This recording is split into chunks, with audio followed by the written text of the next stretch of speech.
നമുക്കോ ദൈവം തന്റെ ആത്മാവിനാൽ വെളിപ്പെടുത്തിയിരിക്കുന്നു. അപ്പൊ നോക്കിയേ, നമുക്ക് വെളിപ്പെട്ട് കിട്ടി, അവർക്ക് വെളിപ്പെട്ടില്ല. അപ്പൊ ഏതാണ് അവർക്ക് വെളിപ്പെടാത്തതും നമുക്ക് വെളിപ്പെട്ടതുമായ കാര്യം ഏതാണ്? 6-ാം വാക്യം വായിച്ചെങ്കിൽ 6-ാം വാക്യം ഇപ്പൊ വായിച്ചെങ്കിൽ 6 പെട്ടെന്ന്. ഒരു പറയാം, എന്നാൽ തികഞ്ഞവരുടെ ഞങ്ങൾ ജ്ഞാനം സംസാരിക്കുന്നു. ഈ ലോകത്തിന്റെ ജ്ഞാനമല്ല, നശിച്ചു പോകുന്നവരായ ഈ ലോകത്തിന്റെ പ്രഭുക്കന്മാരുടെ ജ്ഞാനവുമല്ല. ഈ വാക്യം വളരെ ശ്രദ്ധിക്കണേ. ദൈവം ലോക സൃഷ്ടിക്ക് മുമ്പ് നമ്മുടെ തേജസ്സിനായി മുൻ നിയമിച്ചത്. ചോദിക്കട്ടെ, ദൈവം ലോക സൃഷ്ടിക്ക് മുമ്പ് നമ്മുടെ തേജസ്സിന് വേണ്ടി മുൻ നിയമിച്ചത് ആരെയായിരുന്നു? നമ്മുടെ വീണ്ടെടുപ്പിന് വേണ്ടി. മനസ്സിലാകുന്ന പക്ഷേ നമ്മുടെ വീണ്ടെടുപ്പിന് വേണ്ടി ദൈവം മുൻ നിയമിച്ചു വെച്ചിരുന്ന ആരെയാണ്? യേശു കർത്താവിനെ. അപ്പൊ ഇവിടെ പറയുന്നു, ലോക സ്ഥാപനത്തിന് മുമ്പേ അവൻ നമ്മെ വീണ്ടെടുക്കുന്നതിന് വേണ്ടി അവൻ തിരഞ്ഞെടുത്ത് വെച്ചിരുന്ന ഒരാളെ കുറിച്ചാണ് പറയാൻ പോവുക. അടുത്ത വാക്യം.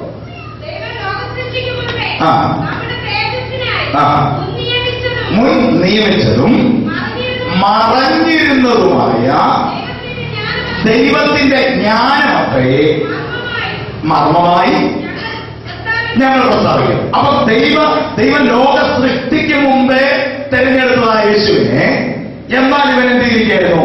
മറഞ്ഞിരിക്കുകയായിരുന്നു എന്ന് പറഞ്ഞാൽ ആ കാലഘട്ടത്തിലുള്ള യഹൂദന്മാർക്ക് മനസ്സിലാകുന്ന രീതിയിൽ ആ പൗലോസ് എഴുതി വെച്ചിരിക്കുന്നു. കാരണം മറിയയിൽ നിന്നും ജോസഫിൽ നിന്നും ഉത്ഭവിച്ച ഒരു കുഞ്ഞിനെയെ നിങ്ങൾക്കറിയത്തുള്ളൂ.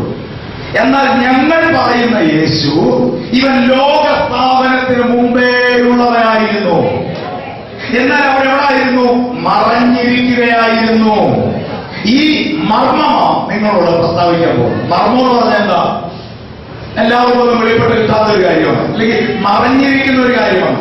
അപ്പൊ ഇതൊരു മർമ്മമായിട്ട് നിങ്ങളോട് പ്രസ്താവിക്കും. അടുത്ത അത് ഈ ലോകത്തിന്റെ പ്രഭുക്കന്മാരാരും അറിഞ്ഞിരുന്നില്ല. അറിഞ്ഞിരുന്നു എങ്കിൽ അവർ തേജസ്സിന്റെ കർത്താവിനെ ക്രൂശിക്കയില്ലായിരുന്നു. ഇപ്പൊ കുറച്ചുകൂടെ വ്യക്തമായില്ലേ?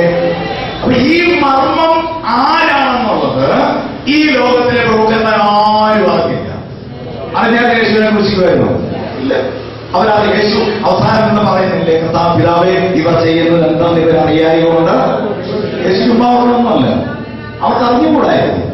ഞങ്ങൾ ആരെയായി ക്രൂശിക്കുന്നെന്നുള്ളത് അവർക്ക് അറിഞ്ഞുകൂടായിരുന്നു. അതുകൊണ്ട് തന്നെ അല്ല യേശു കള്ളപ്രാർത്ഥന വളർത്തുന്നൊന്നുമല്ല, നമ്മളെ പോലെ അല്ലേ? സ്തോത്രം. നമ്മളങ്ങനെയൊക്കെ പ്രാർത്ഥിച്ചോളെ, കർത്താവേ ഈ മനുഷ്യനെ ഭയങ്കര ദുഃഖിച്ചിരിക്കുകയെന്ന് അറിയണേ, ഇങ്ങനെ അറിയുന്നല്ലോ കർത്താവേ എന്നൊക്കെ പറയുമ്പോൾ പുള്ളിക്കൊരു ദുഃഖമൊന്നും കാണുന്നില്ല. പക്ഷെ നമ്മള് അങ്ങനെ. അപ്പൊ യേശു കർത്താവ് പറഞ്ഞു ഇവർ ചെയ്യുന്ന എന്താണെന്ന് ഇവർ അറിയാനായതുകൊണ്ട് ഇവരോട് ക്ഷമിക്കണം. അത് പറഞ്ഞത് വെറുതെ അല്ല, അവർക്ക് അറിഞ്ഞുകൂടായിരുന്നു. കാരണം അവരും പ്രതീക്ഷിച്ചിരുന്നത് ഞങ്ങളെ ഉദ്ധരിക്കാൻ വരുന്ന ഒരു രാജാവിനെ തന്നെ. എന്നാൽ അവർ ചിന്തിച്ച നിലവാരത്തിലല്ല യേശു കർത്താവ് വെളിപ്പെട്ടു വന്നത് എന്ന കാരണത്താൽ അവർക്ക് യേശുവിനെ ഉൾക്കൊള്ളാൻ കഴിഞ്ഞില്ല. അത്രയുള്ള സംഭവം. അപ്പൊ അതുകൊണ്ട് അവർക്ക് ഇത് മറഞ്ഞിരുന്നു, പക്ഷെ നമുക്ക് വേണ്ടി ഇത് വെളിപ്പെട്ടു വന്നു. ഇത്രയും പറഞ്ഞിട്ട് അടുത്ത വാക്കിലാണ് പോലീസ് പറയുന്നത്, ദൈവം തന്നെ സ്നേഹിക്കുന്നവർ ഒരുക്കിയിട്ടുള്ളത് കണ്ണ് കണ്ടിട്ടില്ല, ചെവി കേട്ടിട്ടില്ല, ഒരു മനുഷ്യന്റെ ഹൃദയത്തിന് തോന്നിയിട്ടുമില്ല എന്ന് എഴുതിയിരിക്കുന്ന പോലെ തന്നെ നമുക്കോ ദൈവം തന്റെ ആത്മാവിനാൽ വെളിപ്പെടുത്തിയിരിക്കും. കുറച്ചുകൂടെ വ്യക്തമാണെങ്കിൽ 1 പത്രോസ് 1:10 പെട്ടെന്ന് വായിച്ചു. 1 പത്രോസ് 1:10.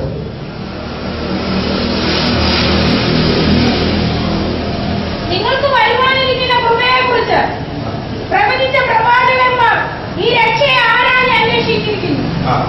നമുക്ക് വരുവാനിരുന്ന കൃപയെക്കുറിച്ച് പ്രവചിച്ച പ്രവാചകന്മാർ ഈ രക്ഷയെ ആരാഞ്ഞ് അന്വേഷിച്ചു എന്ന് പറഞ്ഞാൽ നമുക്ക് വരാനിരുന്ന കൃപയല്ല, യേശുവാണ്. ഈ യേശുവിനെ കുറിച്ച് അവർ പ്രവചിച്ചു. അവര് പലപ്പോഴായിട്ട് യേശുവിനെ കുറിച്ച് അവര് പ്രവചിച്ചു.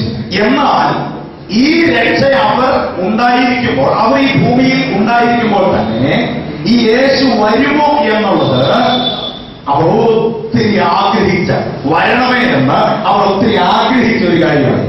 Praise the Lord.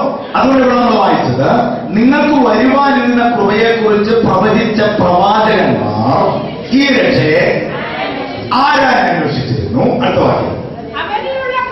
അവരിലുള്ള ക്രിസ്തുവിന്റെ ആത്മാവ്. നോക്കണേ, യേശു ഭൂമിയിൽ പോലും ഒന്ന് വന്നിട്ടില്ല നോക്കണം ജഡാവതാരത്തിൽ. എന്നാൽ അവരിൽ ക്രിസ്തുവിൻ ആത്മാവ് ഉണ്ടായിരുന്നു എന്ന് വചനം പറയുന്നു. അവരിലുണ്ടായിരുന്ന ക്രിസ്തുവിൻ ആത്മാവ് ക്രിസ്തുവിന് വരേണ്ടിയിരുന്ന കഷ്ടങ്ങളും പിൻവരുന്ന മഹിമയെയും മുൻകൂട്ടി സാക്ഷീകരിച്ചു. നോക്കണേ, അപ്പൊ ഇവരിൽ ക്രിസ്തുവിന്റെ ആത്മാവ് ഉണ്ടായിരുന്നതിനാൽ അവരെന്ത് ചെയ്തു? ക്രിസ്തുവിന് വരേണ്ടിയിരുന്ന കഷ്ടങ്ങൾ അല്ലെ. യശയ്യാപ്രവാചകനൊക്കെ എത്ര വ്യക്തമായിട്ട് എഴുതി വെച്ചിരിക്കുന്നത്. നേരിൽ കണ്ട യോഹന്നാൻ പോലും പറയാത്ത കാര്യം നേരിൽ കാണാത്ത യെശയ്യാവ് എഴുതി വെച്ചിട്ടുണ്ട് അല്ലെ. എന്താ എഴുതിയിരിക്കുന്നത്? അവനെ കണ്ടാൽ മുഖം മറച്ചുള്ളത്തക്കണം അവൻ വിരൂപമായിരുന്നു. അവന്റെ അടിപ്പണലിൽ നിങ്ങൾക്ക് സൗഖ്യം വന്നു അല്ലെ. നേരിട്ട് കണ്ടിട്ട് പോലുമില്ലാത്ത യെശയ്യാവ് ഇതെഴുതുവാൻ കാരണം എന്താ? ഈ വചനം പറയുന്നു, അവരിലുള്ള ക്രിസ്തുവിൻ ആത്മാവ് ക്രിസ്തുവിന് വരേണ്ടിയിരുന്ന കഷ്ടങ്ങളും പിൻവരുന്ന മഹിമയെയും മുൻകൂട്ടി സാക്ഷീകരിച്ച സമയം ഏതോ എങ്ങനെയുള്ളതോ എന്ന് അവർ ആരാധന അന്വേഷിച്ചു. എന്ന് പറഞ്ഞാല് അവരിതിനെ എല്ലാവരും പ്രവചിച്ചു അല്ലെ. യെശയ്യാവ് മുതൽ മലാഖി വരെയുള്ള സകല പ്രവാചകന്മാരും ഇതിനെക്കുറിച്ച് പ്രവചിച്ച കാര്യങ്ങളായി എഴുതി വെച്ചിരിക്കുന്നു. ഇവരുടെ പ്രവചനമെല്ലാം കഴിഞ്ഞിട്ട് ഇവരെല്ലാം കൂടി ആലോചിച്ചു, ഞാൻ ഇങ്ങനെ പ്രവചിച്ചു, ഞാൻ ഇങ്ങനെ പ്രവചിച്ചു. അത് ഭയങ്കര സംഭവം കേട്ടോ, ഇത് ആരായിരിക്കും, അവരെന്നായിരിക്കും എന്ന് വരുന്നത്. ഇവരെല്ലാം കൂടി ഒരു വട്ടമേശ സമ്മേളനം കൂടി. എന്നിട്ട് അവർ ഇങ്ങനെ ചർച്ച ചെയ്യുക, എന്നായിരിക്കും അവൻ വരുന്നത്, എപ്പോഴായിരിക്കും അവൻ വരുന്നത്. നോക്കുക, അവർ ആരാഞ്ഞന്വേഷിച്ചു. എന്നിട്ട് അവർക്ക് മനസ്സിലായ കാര്യം അടുത്ത വാക്യത്തിൽ എഴുതിയിരിക്കുന്നത്, തങ്ങൾക്കായിട്ടല്ല നിങ്ങൾക്കായിട്ടത്രേ തങ്ങൾ ആ ശുശ്രൂഷ ചെയ്യുന്നതെന്ന് അവർക്ക് വെളിപ്പെട്ടു.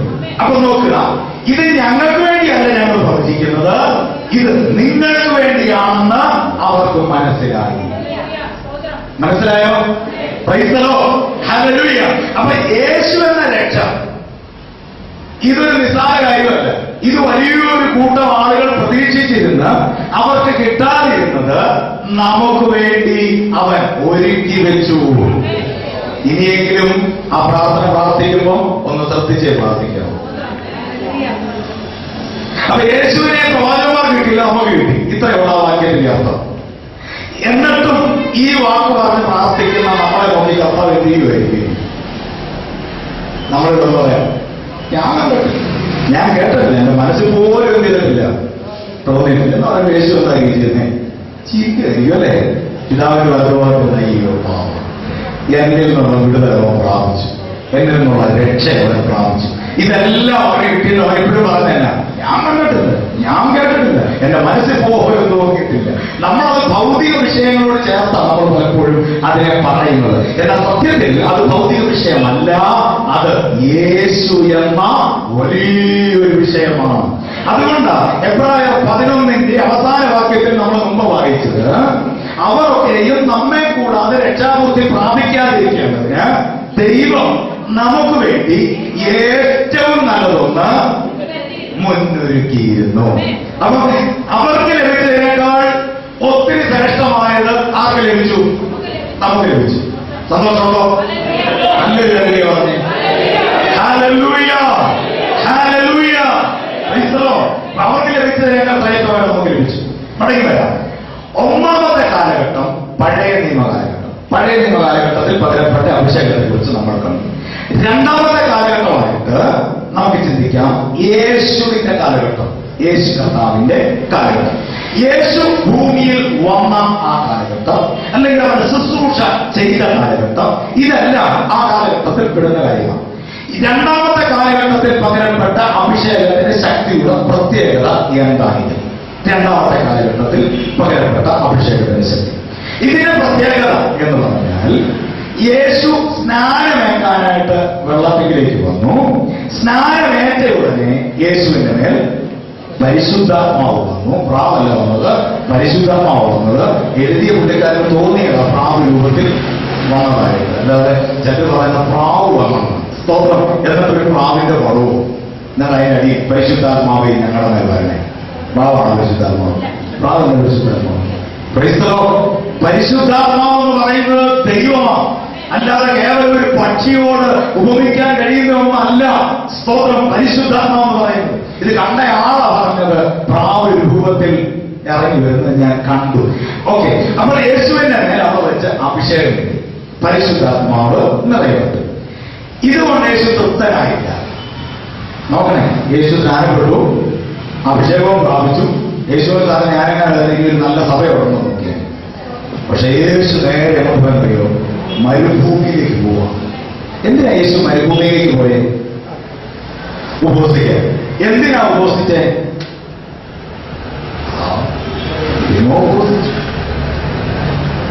ലൂക്കോസ് 4:14 വ്യക്തമായിട്ട് എഴുതി വെച്ചിട്ടുണ്ട് യേശു എന്തിനാ ഉപവസിച്ച.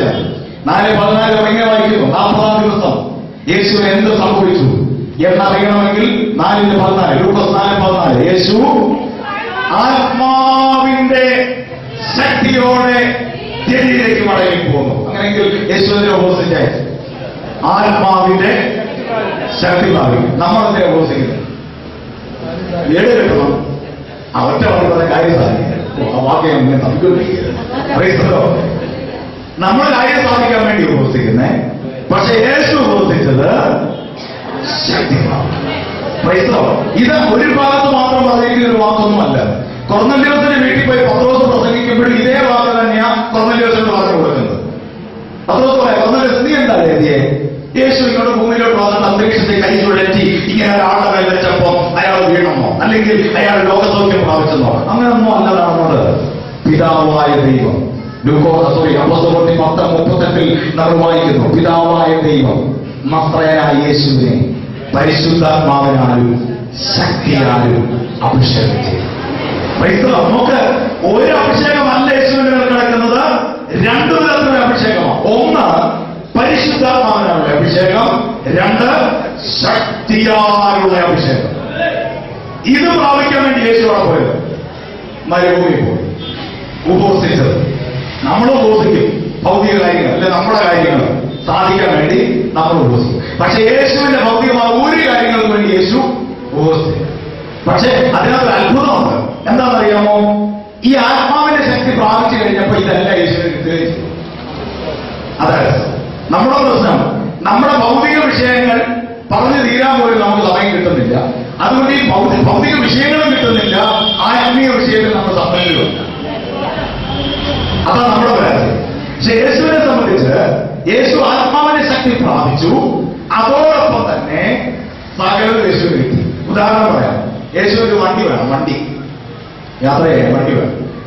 യേശു ശിഷ്യന്മാരുണ്ടോ മക്കളെ, നിങ്ങളെല്ലാവരും പുറത്തോടിയല്ലേ എതിരെയുള്ള ഗ്രാമത്തോട്ട് ചെല്ലുമ്പോൾ ആരാടെല്ലാം ഓടിച്ച് ടയറും ഇല്ല, ടയറും മുട്ടയായി പഞ്ചറായി കിടക്കുന്ന ഒരു വണ്ടിയുണ്ട്. നിങ്ങൾ എങ്ങനെയെങ്കിലും ഉന്തി ഇവിടെ വരെ കൊണ്ടുപോവാം, നമുക്ക് പ്രാർത്ഥിക്കാൻ ഉപയോഗിക്കാം എന്നാണ് പറഞ്ഞത്. അങ്ങനല്ല പറഞ്ഞു. യേശു പറഞ്ഞത് നിങ്ങൾക്കെതിരെയുള്ള ഗ്രാമത്തിൽ നിങ്ങൾ ചെന്ന് കഴിയുമ്പോൾ അവിടെ രജിസ്റ്റർ ഒട്ടിച്ച് ഒരു സ്കോർപ്പിയോ കിടപ്പുണ്ട്. ക്രൈസ്തവോ ചിലർക്കൊക്കെ സംശയം, അന്ന് സ്കോർപ്പിയോ ഉണ്ടോ? ഇന്നത്തെ സ്കോർപ്പിയോ അന്നത്തെ കഴുതാണ്. കാരണം അത്ര ശ്രേഷ്ഠന്മാരായ ആളുകൾ യാത്ര ചെയ്യുന്ന വാഹനം മൃഗമാണ്. അപ്പൊ യേശു പറഞ്ഞ് എങ്ങനെയും ഉപയോഗിച്ച് ഇവിടെ വരെ ഒന്ന് പ്രാർത്ഥിച്ച് ഉപയോഗിക്കാനല്ല കഥാ പറഞ്ഞു, രജിസ്റ്റർ ഒട്ടിച്ചെടുക്കുക എന്ന് പറഞ്ഞാൽ ഇന്നു വരെ ആരും കയറിയിട്ടില്ല. ക്രൈസ്തവോ നോക്ക്. അപ്പൊ യേശുവിന് കിട്ടിയത് അവൻ ഭൗതിക വിഷയത്തിന് വേണ്ടി പ്രാർത്ഥിച്ചില്ലെങ്കിലും ഉപവസിച്ചില്ലെങ്കിലും ആത്മാവിന്റെ ശക്തിയാൽ താൻ നയിക്കപ്പെടുമ്പോൾ തനിക്ക് ആവശ്യമായുള്ളതെല്ലാം ഈ ഭൂമിയിൽ ലഭ്യമായി. ക്രൈസ്തവോ അത് ദൈവത്തിന്റെ വാഗ്ദത്തം കേട്ടോ. പോലീസിനാക്കാനൊന്നും വാഗ്ദത്തമില്ല. പക്ഷെ നിനക്ക് ആവശ്യമുള്ളതെല്ലാം തന്ന് നടത്താനുള്ളത് ദൈവത്തിന്റെ വാഗ്ദത്തം. പ്രസംഗിച്ചു പറഞ്ഞു, മുമ്പേ അവർ രാജ്യം നീതി അന്വേഷിപ്പേ, അതോടുകൂടെ ഇതൊന്നും കിട്ടുന്നത് ഇങ്ങനെ ആ വാക്യം വായിച്ചു നോക്കി അപ്പവും കൈ പോകാനുള്ള സാധനമൊന്നുമില്ല. അവിടെ എഴുതിയിരിക്കുന്നത് ഇങ്ങനെയാണ്, ഉണ്ണാനും ഉടുപ്പാനും ഉണ്ടെങ്കിൽ മതിയെന്ന് നോക്കുക. ഇതിൽ കൂടുതലൊക്കെ ജാതികൾ അന്വേഷിക്കുന്നു. എന്നിട്ട് പറയുക, മുമ്പേ അവരുടെ രാജ്യവും നീതി അന്വേഷിപ്പേ, അതോടുകൂടെ ഇതൊക്കെ ഏതാ വേണ്ടി പറഞ്ഞിട്ടില്ലേ, ഉണ്ണാനും അതിന് മുട്ടുവരത്തില്ല. അത്രയും നമ്മൾ പ്രതീക്ഷിച്ചാൽ മതി. അതിൽ കൂടുതൽ എന്ത് ചെയ്യണ്ട, പ്രതീക്ഷിക്കണ്ട. പ്രതീക്ഷിച്ചാൽ തന്നെ ആര് പ്രതീക്ഷിക്കുന്നു? അപ്പൊ നമ്മൾ ആരായി? അപ്പൊ അതുകൊണ്ട് അതിൽ കൂടുതലൊന്നും വേണ്ട. ഇപ്പൊ ദൈവം നമുക്ക് അതിനുള്ള ആ നന്മയോ അല്ലെങ്കിൽ ജീവിത സൗകര്യങ്ങളോ തന്ന